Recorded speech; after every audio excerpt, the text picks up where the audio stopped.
Hi friends, welcome back to our channel. இன்றைக்கி வீடியோவில் நம்ம ஆந்திரா ஸ்டைல் வெங்காய மசாலா வேம்புடு சூஸ் பார்க்கலாம்.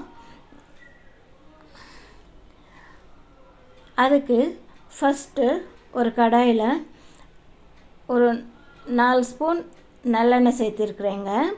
நல்லெண்ணெய் சேர்த்துட்டு கடுகு உளுத்தம்பருப்பு சேர்த்துக்கலாம். உளுத்தம்பருப்பு கொஞ்சம் ஜாஸ்தியே போடுங்க.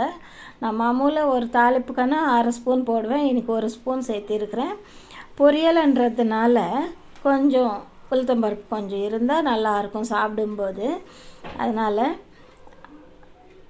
பொரிஞ்சதுமே வெங்காயம் ஒரு வெங்காயம் பொடிசாக நீளவாக்கிலேயே பொடிசாக கட் பண்ணி சேர்த்துக்கணும். நல்லா வதங்கட்டும் ஃப்ரெண்ட்ஸ். வெங்காயம் வதங்கின பிறகு ஒரு 4 காஞ்ச மிளகா குண்டு மிளகா சேர்த்திருக்கிறேன். அதோட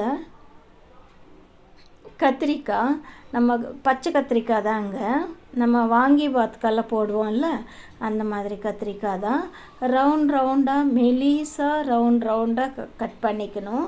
கொஞ்சம் மந்தமாக கட் பண்ணால் சீக்கிரமாக அது வேகாது. இதுக்கு வந்து தண்ணி சேர்த்து வேக விட மாட்டேன். கொஞ்சம் தெளித்து தான் தண்ணி கொஞ்சமாக தெளித்து தான் வேக விடணும். அதனால் ரவுண்டாக மெலிசாக கட் பண்ணிக்கோங்க ஃப்ரெண்ட்ஸ், சீக்கிரமாக வெந்துடும்.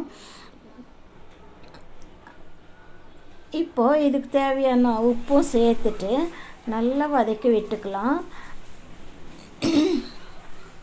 அப்பப்போ கொஞ்சம் பெரட்டிக்கிட்டே இருக்கணும். அப்போ தான் கொஞ்சம் கடாய் தீயாமல் காயும் நல்லா வதங்கி வரும். இப்போது லைட்டாக தண்ணி தெளிச்சிருக்கிற ஒரு 2 கை, ஒரு 1/4 டம்ளர் அளவுக்கு தண்ணி வந்து லைட்டாக அப்படி தெளித்தா போதும்.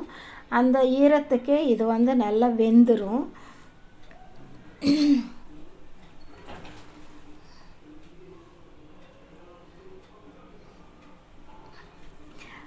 இந்த பொரியல் வந்து நம்ம வெறும் சாதத்தோட சாப்பிட்லாம். எந்த குழம்பும் இல்லாமல் இருந்தாலும் வெறும் சாதத்தோடவே சாப்பிட்லாம் ஃப்ரெண்ட்ஸ். அதோட நல்லா வதக்கி விட்டுட்டு கொஞ்சம் இஞ்சி பூண்டு பேஸ்ட்டும் சேர்த்துக்கலாம். அதோட தேவையான கருவேப்பிலையும் சேர்த்துடலாம். நான் கருவேப்பிலை இந்த ஸ்டேஜில் ஏன் சேர்க்குறேன்னா, கொஞ்சம் க்ரீனிஷாகவே இருந்தால் சாப்பிடும்போது எடுத்து வைக்காமல் சாப்பிட்டுட்டிங்கன்னா அதுவும் உடம்புக்கு ரொம்ப நல்லது, முடிக்கு ரொம்ப நல்லது, முடி கொஞ்சம் கருமையாக இருக்கிறதுக்கும் உதவும். அப்படின்றதுனால தான் நான் இந்த மாதிரி சேர்த்திருக்கிறேன். அதோட ஒரு 1/2 ஸ்பூன் மிளகாத்தூள் சேர்த்துருக்கிறேன் ஃப்ரெண்ட்ஸ். 1/2 ஸ்பூன் இல்லை 3/4 ஸ்பூன் கூட சேர்த்துக்கலாம், காரத்துக்கு ஏற்ற மாதிரி. அதே மாதிரி கொஞ்சம் மஞ்சள் தூள், கொஞ்சம் 1/2 ஸ்பூன் கரம் மசாலா சேர்த்திருக்கிறேன்.